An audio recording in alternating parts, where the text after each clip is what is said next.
पिछले 24 घंटों में मशरिक़ वुस्ता की सूरत हाल में इतनी ड्रामाई तब्दीलियां पहली मर्तबा हमने देखी हैं। होता यह है कि एकदम से दोबारा जंग होती है।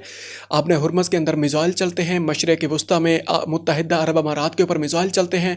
जनाब अमेरिका अपनी नेवी को एक मरतबा फिर ईरान के करीब ले आता है और एकदम से खामोशी हो जाती है। डोनाल्ड ट्रंप खामोश हो जाता है, पीछे क्यों हट गया है? ये इतना बड़ी डेवलपमेंट है। कल का जो दिन था, इतनी बड़ी तब्दीलियां हमारे सामने आई हैं कि इतना हैरान कुन तौर पे इतनी बड़ी तब्दीलियां हमने पहली मरतबा देखी हैं इस पूरी जंग में। और ये जो सीज़ फायर चल रहा है इस दौरान भी, ये वीडियो आपने आखिर तक देखनी है। ये आपकी और हमारी रहनुमाई के लिए वीडियो है।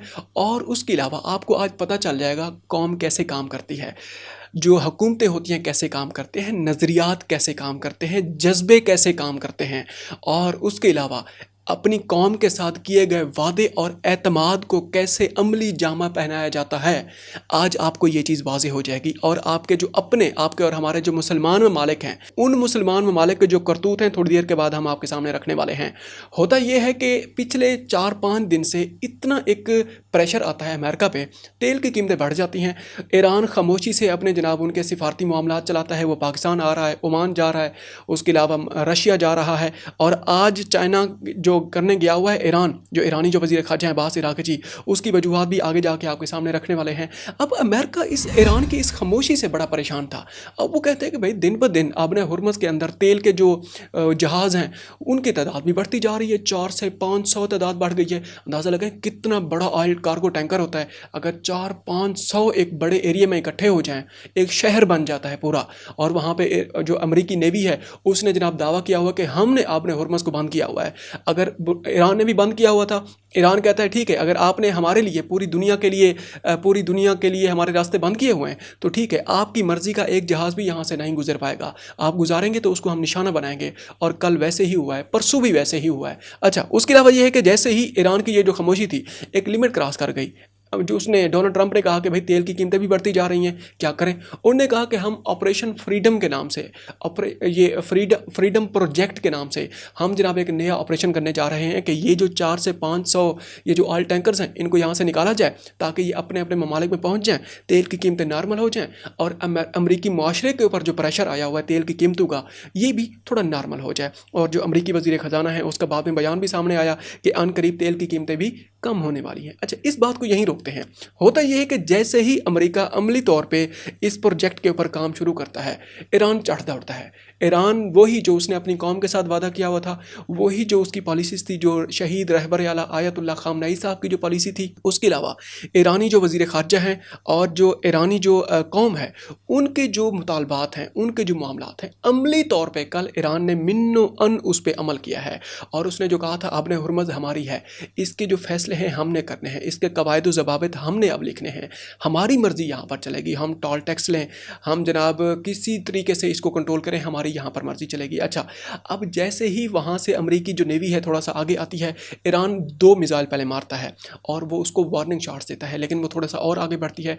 ईरान फिर डायरेक्ट एक उनके जो फ्रिगेट है, फ्रिगेट बेसिकली जो आबी जो बहरी जो जंगी जहाज़ होता है उसको कहा जाता है, उसके ऊपर डायरेक्ट हिट करता है। वहीं पर ही जनाब वो रुक जाते हैं और पीछे मुड़ जाते हैं। इस तरीके से वो पसपाई इख्तियार कर लेते हैं। लेकिन उसके बाद क्या होता है? उसके बाद ये होता है कि मुत्तहिदा अरब अमारात से 5 कार्गो ऑयल टैंकर्स जनाब गुजरते हैं। मतलब ये है कि अब उन्होंने बहरी नाकाबंदी तो वो नहीं तोड़ सके, ईरानी जनाब चढ़ दौड़े हैं। अब उन्होंने कहा कि भाई हम एरियल जो बम्बारमेंट है ईरान के ऊपर वो हमले करें। अब देखें, इतना लंबा रास्ता एक फ़ाइटर जेट मतलब फर्स्ट गो में तय नहीं कर सकता, उसको दरमियान में एयर रिफ्यूलिंग की ज़रूरत पड़ती है।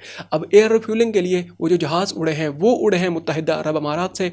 अब सेटेलाइट के ऊपर वाज़े हो रहा था, ईरानी देख रहे थे। अब जैसे ही वहाँ से जहाज़ उड़े, ईरान ने पहले जनाब अमरीकी जहाज़ों को निशाना बनाया, उसके बाद फ़ौरन उसने जनाब मुत्तहिदा अरब अमारात को डायरेक्ट निशाना बनाया है। परसों और कल की ये डेवलपमेंट्स आपके सामने रखने लगे हैं। उसकी फुजीरा ऑयल जो रिफाइनरी है उसके ऊपर डायरेक्ट निशाना बनाया, और उसके अलावा शारजा जो एयरपोर्ट है उसको निशाना बनाया है, शारजा एयरपोर्ट। और उसके अलावा जो दुबई एयरपोर्ट है उसको फ़ौरन बंद कर दिया गया है।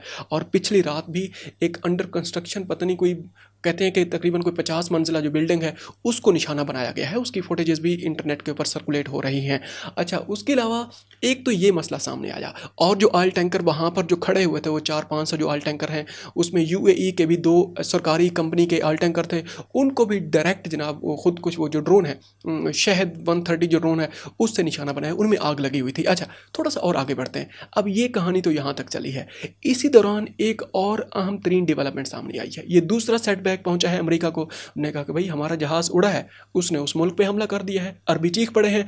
अब आती है सऊदी अरब की बारी। सऊदी अरब ने डायरेक्ट इनकार कर दिया कि हमने भाई अपनी जो प्रिंस सुल्तान एयरबेस है, बेसिकली वो अमेरिका के पास वही एयरबेस है, हमने इसको इस्तेमाल नहीं करने देना, इसको आपने इस्तेमाल नहीं करना।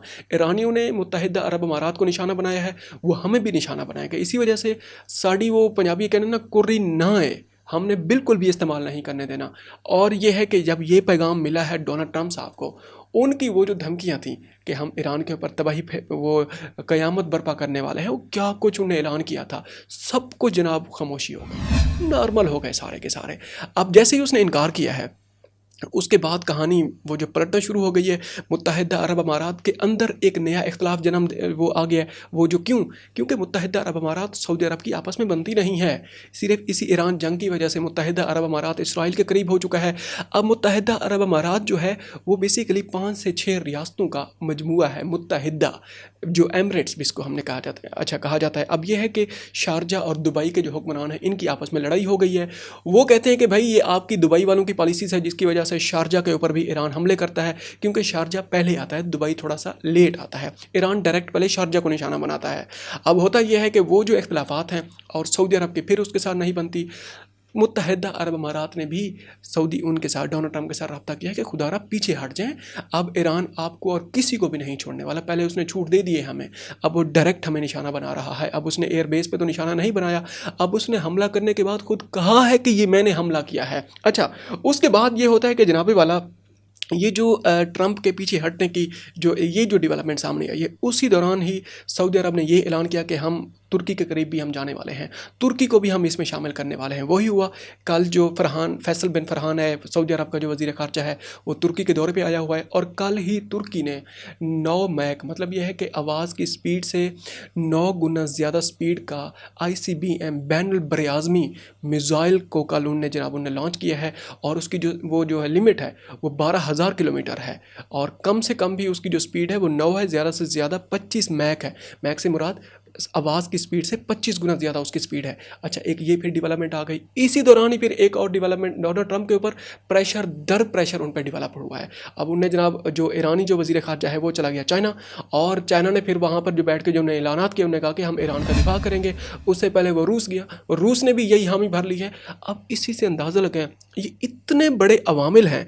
मुत्तहिदा अरब अमारात ने भी जनाब वो बोलना शुरू कर दिया, सऊदी अरब ने डायरेक्ट इनकार कर दिया कि हमने अपना अड्डा इस्तेमाल नहीं करने देना, उनने जनाब अपना वज़ीर ख़ारजा तुर्की भेज दिया। उसके अलावा जो अब्बास इराक़ची ईरानी वज़ीर ख़ारजा है वो चाइना गया बैठा है। और जो अपने हुर्मुज़ के अंदर ईरानी बेसिकली वो एक जो ऑपरेशन फ्रीडम था, प्रोजेक्ट फ्रीडम था, वो एक टेस्टर था, वो चेक कर रहे थे कि क्या ये जो ईरानी है ये कैसा जवाब देंगे। और वो टेस्टर के अंदर जनाब ईरानी बिल्कुल वो इस्तकामत का उन्होंने मुज़ाहरा किया है। भाई वो हुसैनी है, वो आपकी और हमारी तरह सुन्नी नहीं है कि भाई 100 छितर भी खाएंगे, 100 प्याज भी खाएंगे, और जनाब अपनी मर्ज़ी का फिर भी कोई भी अपनी पॉलिसी, अपनी मर्ज़ी की पॉलिसी हम यहाँ नहीं बना सकते। सीधी बात है, वो मईशत की पॉलिसी हो, दिफा की पॉलिसी हो, वो हमारी जनाब सियासत की पॉलिसी हो, मुआशरती पॉलिसी हो, मजहबी पॉलिसीज़ ही क्यों ना हूँ, यहीं पे बैठे हुए पाकिस्तान की जो 8 लाख उलमा कराम की जो सबसे बड़ी जमात है, JUIF की हम बात कर रहे हैं, उन्हीं के जो सबसे बड़े हैं हज़रत मौलाना फजलुर रहमान साहब। विकीलीक्स में उनकी वो आया नहीं थी, खबर नहीं आई थी। मौलाना फजलुर रहमान साहब ने अमरीकी जो इंतज़ामिया है उनको यकीन दिलाया था। ये जो लीक्स हैं आपके सामने, अभी भी आप नेट पे जाके सर्च कर सकते हैं। कहते तो हम आपको लिंक प्रोवाइड कर देंगे। उन्होंने कहा था कि आप हमें वज़ीर आज़म बनाएं, आपके जो मफादात हैं हम उनका लिहाज करेंगे, उनका ख्याल रखेंगे। अंदाज़ा लगाएं, ये मजहबी तबके का ये हाल है। इसका मतलब यह है कि अंदरूनी तौर पर ये पॉलिसीज़ का इख्तियार भी हमारे पास नहीं है। जो भी यहाँ पर बिल बनते हैं, असम्बली में बिल बनते हैं, या सुप्रीम कोर्ट के जो बड़े फैसले आते हैं, अक्सर का ताल्लुक आपके और हमारे डायरेक्ट हमसे नहीं होता, हमारी जो ख्वाहिश से, या जो एक असूल है, असूल ज़वाबित हैं। हम मुसलमान हैं, हमारा एक अपना कॉन्स्टिट्यूशन है, 1973 का कॉन्स्टिट्यूशन है, उसके मुताबिक बहुत कुछ नहीं होता। सीधी बात है। अब ये सारा कुछ हुआ है जिसकी वजह से कल एकदम से अमेरिका बैकफुट पे चला गया है। और बाद में ट्रंप ने वो जो जिस तरह वो बयानात देते हैं कि जनाब हमने उसकी बहरिया फ़ज़ाइया क्या कुछ हमने तबाह कर दिया है, और अगर आपने मुआहिदा ना किया तो हम जनाब आपका वो आपके ऊपर बमबारी करेंगे। और अब ट्रंप का एक हफ़्ता रह गया है चाइना का दौरा करने में, और अभी अब्बास इराक़ची भी चाइना बैठा हुआ है। अब ये है कि इसी से अंदाज़ा लगाएं चाइना अब किस तरीके से ट्रीट करेगा डोनाल्ड ट्रंप के साथ। वो कहते हैं ना, सर के ऊपर तलवार लटक चुकी है, जंग ख़त्म करो, अपनी बदमाशियों को साइड पर रखो। अब ताज़ा तरीन एक नया प्रपोजल भी सामने आ चुका है मुज़ाकरात का, वो कल के व्लॉग में आपके सामने रखेंगे। अब तक की ये ताज़ा तरीन जो डेवलपमेंट है हमने आपके सामने रखी है। उम्मीद है आपको ये पूरी स्टोरी समझ भी आ गई होगी। और ये है कि अगर आपने अभी तक हमारा चैनल सब्सक्राइब नहीं किया तो काइंडली इसको सब्सक्राइब कर लें। अस्सलाम वालेकुम।